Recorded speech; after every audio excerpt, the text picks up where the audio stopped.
दादू शहर में बिजली की बदतरीन लोड शेडिंग और वोल्टेज ड्रॉप थियण खिलाफ बुखारी फीडर के समय रहवासियों सख्त गर्मी में दादू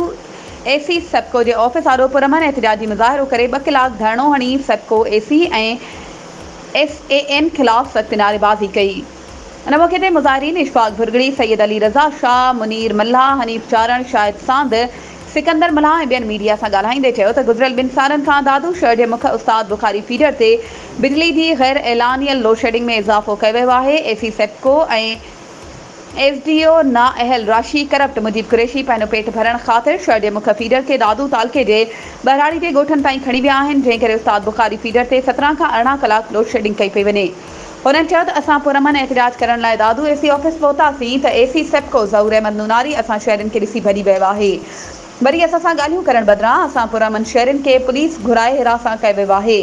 मुज़ाहिरीन SEPCO chief Sukkur commissioner Hyderabad DC Dadu session जज खां मुतालबो कयो त फौरी तौर दादू शहर जे उस्ताद बुखारी फीडर तां हथरादू लोड शेडिंग जो ख़ात्मो आंदो वञे। वधीक ख़बरूं ऐं अपडेट्स जे लाइ असांजे चैनल खे सब्सक्राइब कयो ऐं हा बेल आइकन खे प्रेस करण न विसारजो त जीअं असांजी हर नई अचण वारी वीडियो तव्हां ताईं पहुची